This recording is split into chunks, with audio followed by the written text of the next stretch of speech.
로마서 8장 1절부터 9절까지 제가 봉독하겠습니다. 그러므로 이제 그리스도 예수 안에 있는 자에게는 결코 정죄함이 없나니 이는 그리스도 예수 안에 있는 생명의 성령의 법이 죄와 사망의 법에서 너를 해방하였습니다. 율법이 육신으로 말미암아 연약하여 할 수 없는 그것을 하나님은 하시나니 곧 죄를 인하여 자기 아들을 죄 있는 육신의 모양으로 보내어 육신의 죄를 정하사 육신을 좇지 않고 그 영을 좇아 행하는 우리에게 율법의 요구를 이루어지게 하려 하심이니라. 육신을 좇는 자는 육신의 일을, 영을 좇는 자는 영의 일을 생각하나니 육신의 생각은 사망이요 영의 생각은 생명과 평안이니라.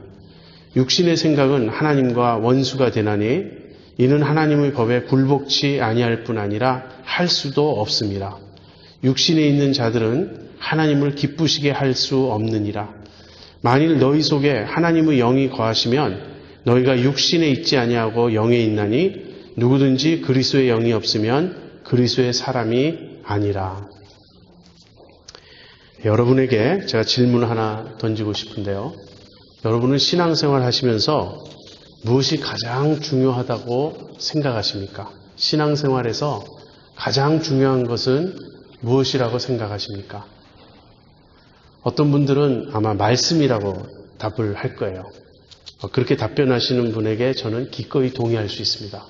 그렇죠. 말씀이 우리 신앙생활의 기본이죠. 말씀이 없이는 바른 신앙생활은 불가능합니다. 어떤 분들은 아마 기도라고 답할 거예요.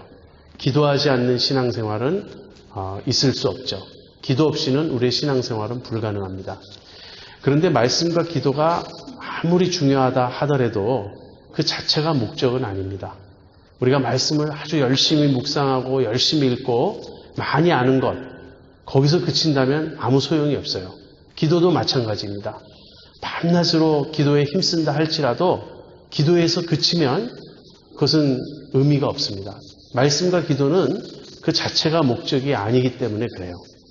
어떤 분들은 아마 예배라고 답할 거예요. 예배가 신앙생활에서 가장 중요하다. 그렇게 말씀하시는 분에게 저도 기꺼이 동의할 수 있습니다. 하나님은 우리를 하나님을 예배하도록 부르셨어요. 그렇게 창조하셨고 부르셨어요. 그래서 예배가 우리 신앙생활에 가장 중요하다고 말하는 사람들이 있습니다. 어떤 분들은 봉사 또는 사랑의 섬김을 지적하고 싶은 분도 있을 거예요. 아무리 예배당에 나와서 교회에 나와서 하나님 열심히 찬양하고 예배한다고 해도 실제 매일의 삶에서 남들을 위해서 섬기고 봉사하고 사랑을 실천하지 않으면 무슨 소용이 있느냐 하는 것이죠. 아마 교회 밖의 사람들이 볼 때는 그 사랑을 교회가 또 우리가 신앙생활에서 해야 할 가장 중요한 일이라고 말하고 싶을 거예요. 그런가 하면 어떤 분들은 증거라고 답할 것입니다. 영혼을 구원하는 일보다 더 중요한 일이 있겠는가. 그래서 전도해야 하고 선교해야 된다고 말할 것입니다. 여러분 다 동의하시죠? 저도 이것들의 중요성을 충분히 인정합니다. 그러나 이것들보다 더 중요한 것이 저는 있다고 생각해요. 그것은 무엇일까요? 그것은 우리의 거룩함입니다. 저희 교회에서 신앙생활 하시는 분들은 아마도 제가 그동안 가장 강조해온 것이 성화라는 사실을 아마 동의하실 거예요. 거룩함이 가장 중요합니다. 우리의 활동은 우리의 존재에서 나오는 것이기 때문에 그렇습니다. 이 모든 것이 다 좋은데 말씀과 기도도 필요하고 예배, 봉사, 사랑, 증거 다 좋은데 이 모든 것들이 거룩함에서 비롯되어야 한다는 거예요. 우리가 거룩한 사람일 때 우리가 거룩하게 살아가고 있을 때 이 모든 것들은 제자리를 잡는다는 것입니다. 여러분 우리가 아무리 봉사를 열심히 해도 우리가 거룩한 사람이 아니라면 우리가 육신에 속한 사람이라면 그 봉사를 하나님이 받으실까요? 주일날 교회에 와서 정말 그렇게 뜨겁게 찬양하고 그냥 통곡하듯이 간절히 기도하고 예배드리는 모습만 보면은 너무너무 하나님을 사랑하는 것 같은데 그 안에 거룩함이 없다면 정말 매일의 삶에서 거룩함을 추구하지 않는다면 그 예배를 하나님이 받으실까요? 여러분, 성경은 사랑을 강조합니다. 그러나 우리 그리스도인의 사랑은 거룩한 사랑이어야 해요. 거룩한 사랑이 아니라면 단순히 우리의 감정에서 나오는 어떤 내 새끼 하는 그런 식의 부모 사랑, 그것은 얼마든지 육신적 사랑이 될 수 있다는 것입니다.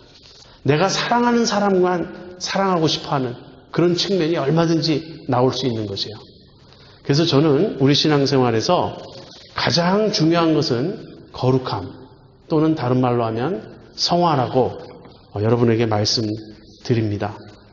거룩함이 가장 큰 이유는 무엇일까요? 우리가 성경을 쭉 읽고 공부해 보면 창세기부터 계시록까지 관통하는 하나의 큰 주제가 있습니다.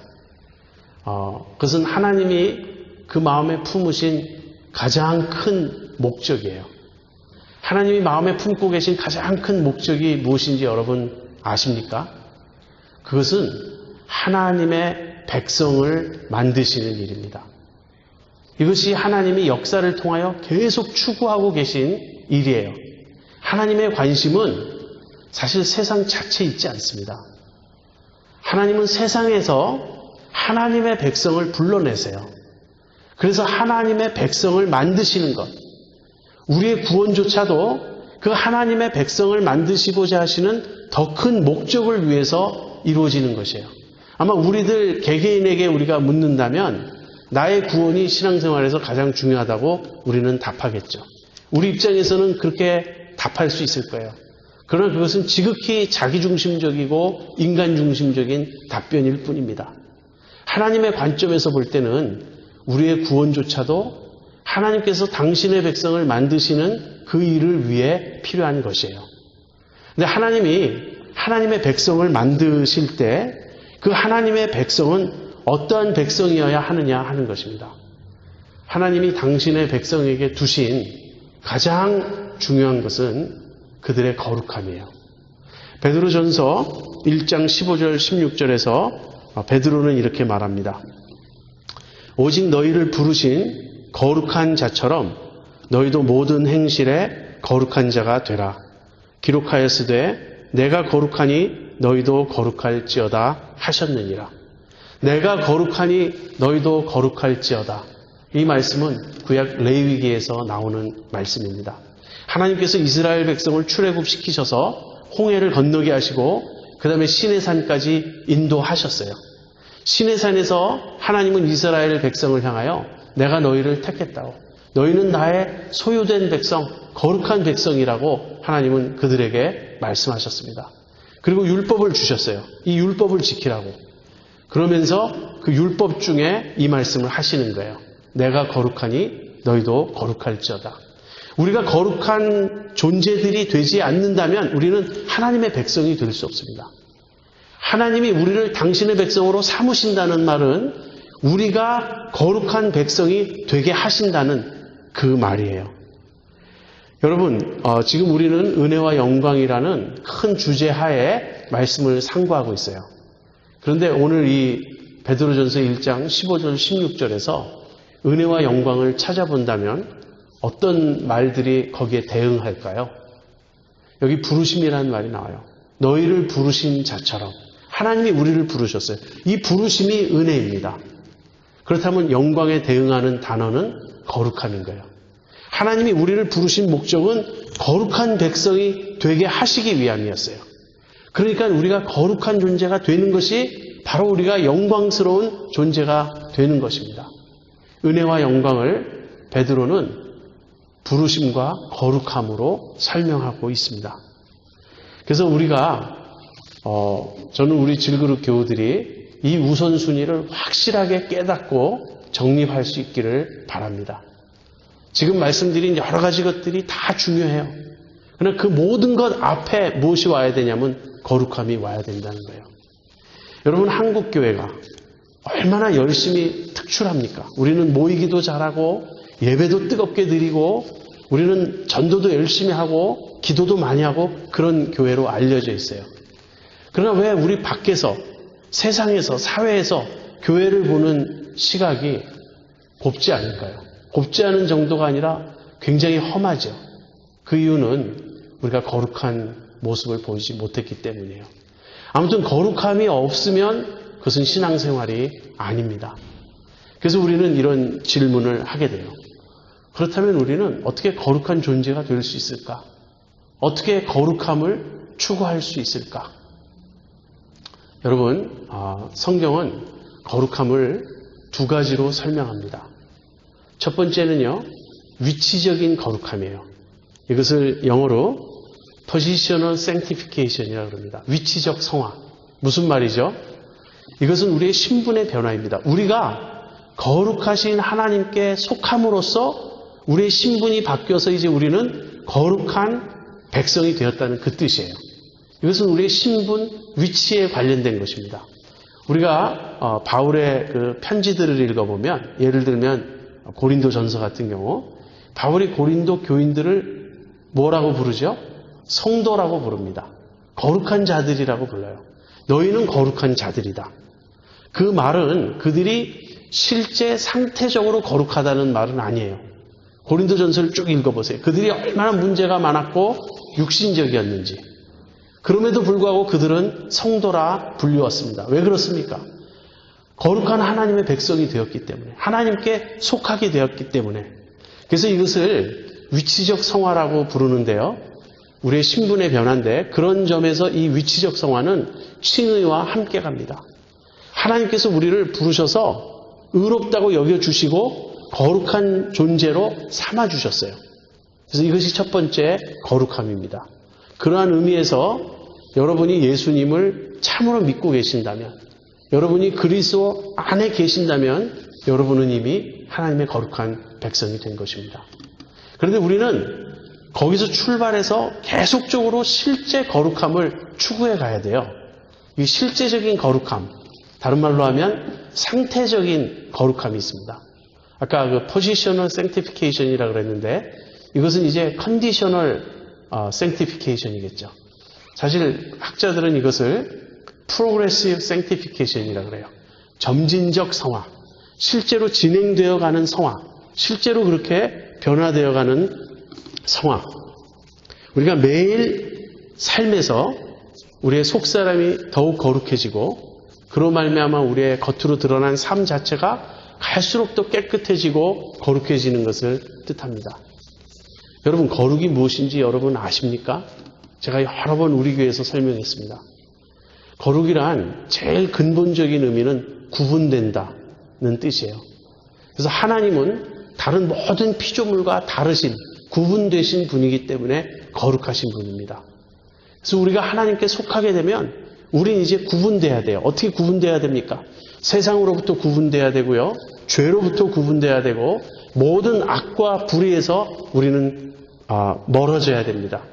그래서 우리의 거룩함이란 죄와 불의와 악으로부터 점점 멀어져서 하나님의 그 온전한 도덕적 순결, 그분의 의와 그분의 선과 그분의 그 아름다우심에 동참해 가는 것, 그렇게 닮아가는 것, 다른 말로 하면 그리스도의 형상을 본받아가는 것, 그것이 거룩함입니다.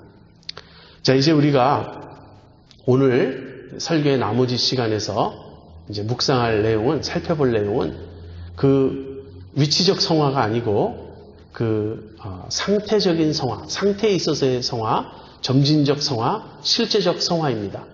어떻게 우리가 매일의 삶에서 실제 거룩해질 수 있겠는가 하는 것이에요. 여러분, 이 점에서, 그러니까 이 시점에서 우리가 또다시 율법을 들고 나와서는 안 돼요. 그래, 우리가 거룩해지자. 이제부터 거룩한 삶을 살자. 그래서 율법 조항들을 다 하나씩 하나씩 꺼내놓고 이렇게 하자, 이렇게 하자, 이렇게 하자. 여러분, 율법을 좇아서 우리가 거룩해질 수가 없었죠. 이스라엘 백성의 역사가 그것을 보여주고 우리 자신의 경험이 그것을 보여줍니다. 그래서 우리가 실제로 거룩함을 추구해 가고자 하는 이 시점에서 기억해야 될 것은 복음이 우리를 어떻게 거룩하게 만드느냐 하는 것이에요. 복음적 관점이 필요합니다. 여러분, 복음과 율법은 어떻게 다르죠? 율법은 do예요. do. 하라. 복음은 done입니다. 이루어졌다. 복음 안에는 하나님께서 우리를 위하여 행하신 어떤 일이 있어요. 그래서 그것이 복음이고 먼저 우리는 그것을 보아야 됩니다. 그래서 율법은 우리에게 하라, 행하라 이렇게 말한다면 복음은 우리에게 believe, 믿어라 이렇게 말하는 것입니다. 무엇을 믿어야 됩니까? 하나님이 우리를 위하여 행하신 일. 오늘 우리 로마서 8장 1절부터 9절에서 우리가 이제 두 가지를 살펴보겠습니다. 첫 번째는 우리에게 이루어진 일이에요. 하나님이 우리를 위해서 행하신 일, 하나님이 우리에게 해주신 일이 무엇인가를 살피겠습니다. 그리고 그것이 근거가 되어서 그 뒤에 이제 우리가 해야 될 일, 그것을 살펴보도록 하겠습니다. 이것이 거룩함에 이르는 복음적인 관점이고 접근입니다. 자, 본문에서 먼저 하나님이 우리에게 행하신 일을 우리가 살펴보겠어요. 우리에게 이루어진 일은 무엇인가? 1절 보세요. 그러므로 이제 그리스도 예수 안에 있는 자에게는 결코 정죄함이 없나니. 첫 번째 일은요, 우리에게 정죄가 없다는 거예요. 하나님이 우리를 더 이상 정죄하지 않으신다는 것입니다. 여러분, 이것이 얼마나 기쁜 소식인가요? 하나님이 우리를 정죄하지 않으신다는 거예요. 우리가 죄인임에도 불구하고 제가 이것을 여러분에게 설명을 드렸죠. 과거의 죄만 용서해 주신 것이 아니라고. 우리 현재, 미래, 우리의 모든 죄를 하나님이 용서해 주신 것이라고. 그래서 우리가 앞으로 계속해서 신앙생활 해나가면서 앞으로 우리는 넘어질 것입니다. 지금까지 넘어져 왔다면 수없이 많이 넘어져 왔죠. 그렇다면 우리가 앞으로도 넘어질 것이고 앞으로도 우리가 죄를 짓게 될 것이에요. 그럼에도 불구하고 우리에게 정죄가 없다고 바울은 선언합니다. 이것이 얼마나 놀라운 소식입니까? 얼마나 기쁘고 감격적인 소식입니까? 하나님이 나를 보실 때 죄인으로 보지 않으신다는 거예요. 이것을 긍정적으로 바꾸어 표현한 것이 칭의입니다. 하나님이 나를 의롭다고 여겨주신다는 거예요. 그래서 먼저 정죄가 없습니다. 다시 말하면 칭의가 주어져 있습니다. 근데 이 칭의는 어떻게 우리에게 주어지게 되었는가? 2절에서 바울이 이렇게 말해요.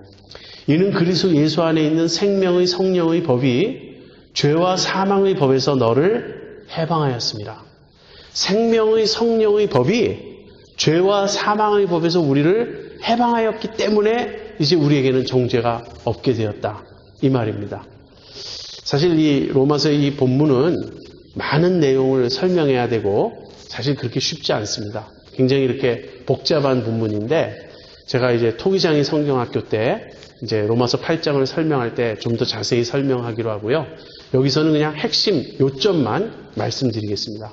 이 생명의 성령의 법을 여러 가지로 해석할 수 있지만 그냥 복음으로 이해하시면 되겠어요. 일단은 복음이 우리를 죄와 사망의 법은 무엇입니까? 그것은 율법이죠.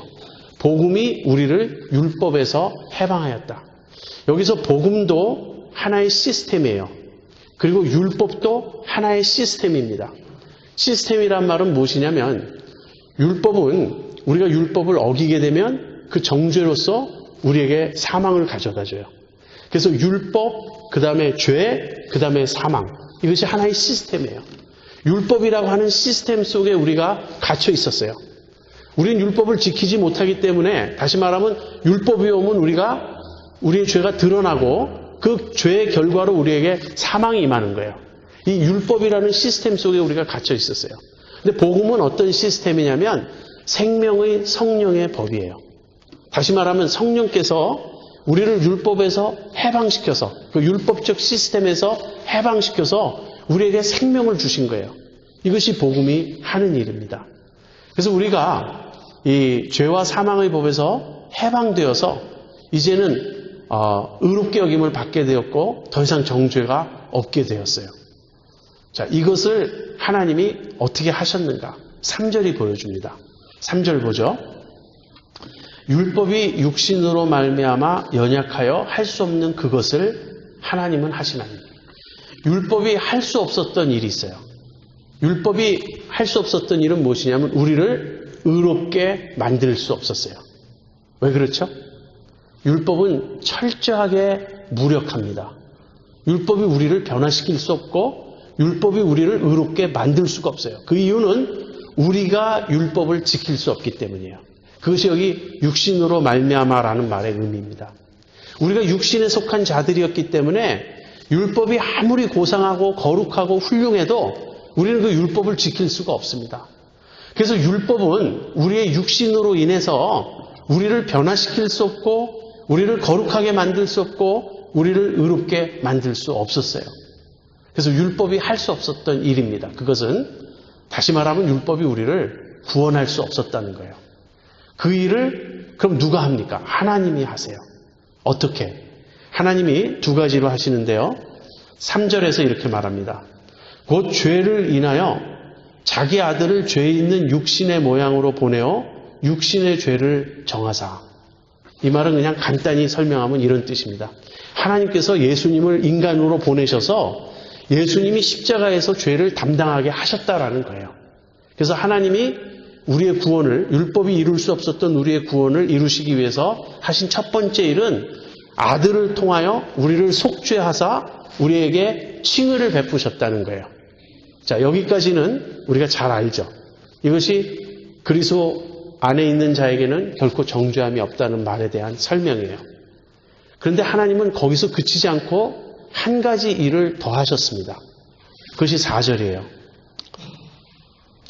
육신을 좇지 않고 그 영을 조차 행하는 우리에게 율법의 요구를 이루어지게 하려 하심이니라. 하나님은 아들을 보내사 십자가를 지게 하시고 우리의 죄를 속하시고 우리를 정죄하지 않고, 그러니까 우리의 죄가 해결되게 하셔서 더 이상 우리를 정죄하지 않고 의롭게 여겨 주실 수 있게 되었고, 그 다음에는 우리로 하여금 성령을 조차 행하게 함으로써 그동안 우리가 할 수 없었던 일, 율법을 지킬 수 있게 하셨다는 거예요. 이것이 두 번째 점입니다. 첫 번째는 아들을 통하여 칭의를 주셨고, 두 번째는 성령을 통하여 성화를 이루게 하셨다라는 거예요. 그래서 이제 두 번째 포인트로 갑니다. 하나님이 우리에게 행하신 일 첫 번째는 정죄가 없다. 칭의고요. 두 번째는 이제는 우리가 율법의 요구를 이룰 수 있게 해주셨다. 즉 성화예요. 이 성화는 9절에 그 열쇠가 있습니다. 9절 한번 보세요. 만일 너희 속에 하나님의 영이 거하시면 너희가 육신에 있지 아니하고 영에 있나니 누구든지 그리스도의 영이 없으면 그리스도의 사람이 아니라. 여기 성령님을 하나님의 영 또는 그리스도의 영 이렇게 부릅니다. 다 같은 말이에요. 성령님은 하나님의 영이시기도 하시고, 다시 말하면 성부의 영이시기도 하시고 성자의 영이시기도 하십니다. 성부와 성자께서, 하나님과 우리 주 예수 그리스도께서 성령님을 우리에게 보내셨어요. 그래서 이제는 우리 안에 성령님이 거하십니다. 성령님이 우리 안에 내주하세요.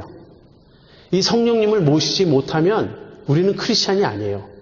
누구든지 그리스도의 영이 없으면 그리스도의 사람이 아니라. 다시 말해서 우리가 그리스도인이라고 한다면 우리는 모두 성령님을 모시고 있다는 거예요. 근데 우리가 성령님을 모시면 우리는 어떤 존재가 되냐면 영에 속한 사람이 된다는 거예요. 바울은 사람을 크게 두 종류로 나눕니다. 하나는 육신에 속한 자고요. 또 다른 하나는 영에 속한 자예요.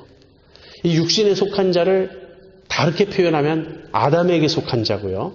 영에 속한 자는 다르게 표현하면 그리스도에게 속한 자예요. 근데 이제는 우리가 성령님을 모셨기 때문에 이제는 우리가 더 이상 육신에 속하지 않고 영에 속한 자가 되었다 하는 것입니다. 우리가 성령님을 모시고 영에 속한 자가 되었기 때문에 이제 실제적인 성화가 가능해졌다는 거예요. 자, 하나님이 우리에게 행하신 일은 두 가지입니다. 첫 번째는 아들을 통하여 속죄하사 우리에게 정죄가 없게 하셨어요. 더 이상 우리 믿는 자에게는 정죄가 없습니다. 두 번째는 성령을 우리에게 주셔서 우리로 하여금 영에 속한 자가 되게 하셨습니다. 이제 실제로 그냥 율법을 우리에게 주셔서 지켜라가 아니고 우리에게 율법이 할 수 없었던 그 일을 예수님을 통하여 행하시고 우리를 구원해 주시고 그 다음에 성령을 주셔서 이제는 실제로 거룩한 삶을 살 수 있게 해주셨다는 거예요. 이것이 우리에게 일어난 일입니다. 이것이 복음입니다. 자, 그렇다면 이제 우리는 무엇을 해야 하나요? 이것이 두 번째 우리가 묵상할 내용입니다. 첫 번째는 하나님이 행하신 일. 그것은 이제 우리에게 정죄가 없게 하셨고요. 우리를 영에 속한 자들이 되게 하셨어요. 이제 두 번째 일은 무엇이냐면 우리가 해야 할 일은 무엇이냐 하는 거예요. 우리가 해야 할 일은 무엇이죠? 그것이 5절부터 8절에 나오는 내용입니다. 한마디로 이야기하면 육신을 좇지 말고 성령을 좇아 살라 하는 것입니다. 육신을 좇지 말고 영을 좇아 살라. 여기 영이라는 단어가 나오는데 워치만이나 청교도 신학자 존 오웬 같은 분은 이 영을 인간의 영으로 해석을 합니다. 다시 말하면 우리가 거룩한 삶을 사는 것은 인간 우리 안에 있는 영, 우리 어떤 내면 깊은 곳에 있는 그 영을 조차 행해야 한다고 말하는 것이에요. 그러나 대다수의 학자들은 여기서의 영을 성령으로 봅니다. 근데 워치만이 자신이 실제 그 구분을 별 의미 있게 보지 않았어요. 본인은 인간의 영이라고 해석을 하지만 그 인간의 영이 결국은 성령을 조차 살 때 우리가 실제 거룩한 삶을 살 수 있기 때문에 여기에 나오는 영을 인간의 영으로 보아도 무방하고 성령으로 보아도 무방하다. 그렇게 말했습니다. 아무튼 우리는 이 영을 조차 행한다는 말을 성령을 조차 행한다는 말로 우리는 이해를 합니다. 자, 그렇다면 우리 안에 성령님도 계시고 육신도 있다는 말이 되죠. 여러분, 육신이 무엇이죠? 바울이 육신이란 말을 쓸 때는 거의 대부분 우리 속에 있는 옛 성품을 가리킵니다. 다시 말하면 아담적 본성이에요. 우리가 태어날 때 아담의 후손으로 태어남으로써 우리가 가지고 태어난 우리의 자연적 본성. 다시 말하면 죄악된 본성, 죄성입니다. 우리에게 있는 죄예요. 이것이 육신입니다. 이 육신은 다른 말로 자아라고 말할 수 있어요. 우리의 자기중심성. 이 육신이 무엇인지 여러분 잘 아셔야 됩니다. 성화의 과정에 있어서 아주 중요한 그 점이 세 가지가 있어요. 첫째는 육신이고, 두 번째는 세상이고, 세 번째는 사탄이에요. 우리가 신앙생활을 바로 하기 위해서는 육신이 무엇인지, 세상이 무엇인지, 사탄이 어떤 존재인지를 잘 알아야만 합니다. 오늘 여기서는 세상과 사탄에 대한 이야기가 아니고 육신에 대한 이야기예요. 우리 안에 육신이 있어요. 근데 이 육신은 어떤 역할을 하냐면 우리가 육신을 쫓아갈 때, 즉 육신의 생각을 계속 따라갈 때 사망에 이르게 합니다. 우리가 육신을 쫓아 살면 반드시 죽게 되어 있어요. 그래서 육신의 결론은 사망이고요. 이 육신은 하나님의 법에 절대 굴복하지 않고 굴복할 수도 없습니다. 여러분, 우리 속에 있는 그 자연적 본성, 나의 옛성품은 하나님의 법에 순종하지 않아요. 이것은 거역하려고 그러고 대항하려고 그러고 반역하려고 하는 그러한 성품입니다. 그래서 하나님을 기쁘시게 할 수가 없어요. 육신에 속한 자들은 하나님을 기쁘시게 할 수가 없고요. 하나님과 원수가 됩니다. 제가 아까 예배, 봉사, 증거 다 좋은 것이지만 그것들보다 더 중요한 게 거룩함이라고 말씀드린 이유가 이것이에요. 우리가 육신에 속한 채 예배도 드릴 수 있어요. 우리가 육신에 속한 채 봉사도 열심히 할 수 있고요. 육신에 속한 채 선교, 전도 다 열심히 할 수 있습니다. 그러나 우리가 육신에 속해 있는 한 우리가 하는 그 어떤 것도 하나님은 기뻐하지 않으신다는 거예요. 그것은 하나님이 받으실 수 있는 것이 아니라는 것입니다. 육신은 하나님을 기쁘시게 할 수 없습니다. 육신은 하나님과 원수가 됩니다. 여러분, 우리가 이 육신을 잘 알아야 되겠어요. 그래서 이제는 우리가 육신을 좇지 않고 영을 좇아 행합니다. 성령님을 좇아 행합니다. 그런데 성령님의 생각은 우리를 어디로 이끌죠? 생명과 평안으로. 우리가 성령을 좇아 행하면 우리는 하나님의 생명을 점점 더 체험하게 되고요. 하나님의 생명이 우리 안에 점점 더 풍성하게 되고 결론은 영생입니다. 영원히 하나님과 함께 생명을 누리는 그것이에요. 그러면서 또 다른 결과는 평안이에요. 내가 지금 성령을 쫓아 행하는지 육신을 쫓아 행하는지 알 수 있는 한 가지 기준이 있어요. 그것은 평안의 여부입니다. 여러분, 그리스도인들은 성령을 거스릴 때 절대 평화할 수가 없어요. 그 마음에 평안을 누릴 수가 없어요. 오히려 반대죠. 성령께서 우리 안에 근심하시고 탄식하십니다. 그래서 그리스도인이 된 하나의 특징은 무엇이냐면 죄를 지을 때 너무너무 괴로워한다는 거예요. 죄를 지어도 전혀 마음에 괴로움도 없고 양심에 가책도 없고 편안한 사람은 믿음이 좋은 게 아니고요. 구원의 확신이 있는 게 아니고 그것은 육신에 속한 모습일 뿐입니다. 우리는 성령을 쫓아 행할 때에만 마음의 평안을 누릴 수 있어요. 그래서 우리가 영을 쫓아 행할 때 생명과 평안에 이르게 됩니다. 자, 그렇다면 우리가 육신을 쫓아 사는지 성령을 쫓아 사는지 어떻게 알 수 있습니까? 이 질문이 사실 실제적으로 가장 중요한 질문이에요. 너무나 많은 사람들이 이 점을 오해하고 있다고 저는 생각합니다. 자신들이 지금 행하는 그 일이 육신을 쫓아 행하는 것인지 성령을 쫓아 행하는 것인지를 모를 수 있어요. 잘 모르고 겉으로는 하나님의 영광을 위해서 한다고 말을 해요. 그렇지만 실제로는 너무나 육신에 속한 거예요. 우리가 하고 있는 많은 일들이 실제 그렇습니다.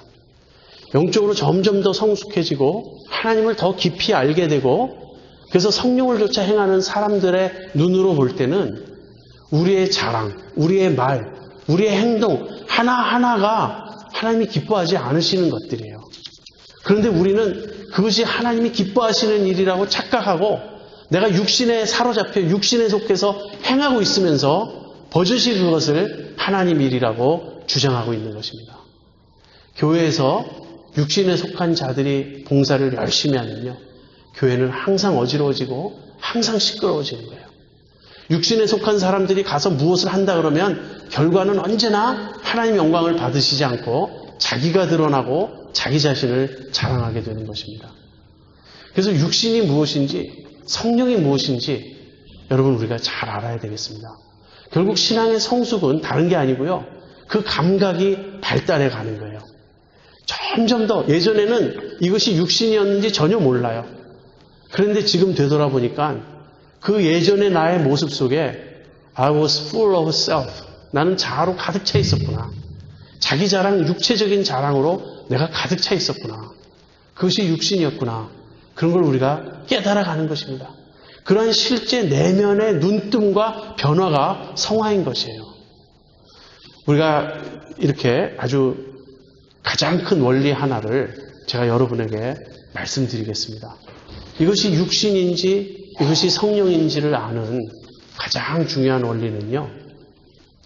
이것이 자기 사랑에서 나온 것인지 아니면 하나님 사랑, 이웃 사랑에서 나온 것인지를 보라는 거예요. 내가 어떤 일을 합니다.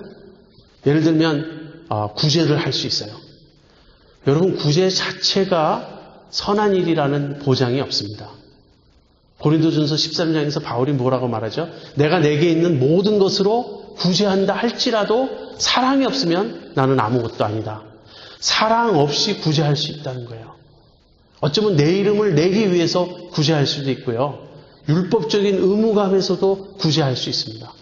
그런데 내가 구제했기 때문에 겉으로 드러난 행동이 구제이기 때문에 내가 성령을 쫓아 행했다. 이렇게 착각하지 말라는 거예요. 내가 구제라는 행위를 할 때 그 근본 동기가 하나님 사랑, 이웃 사랑이었는가?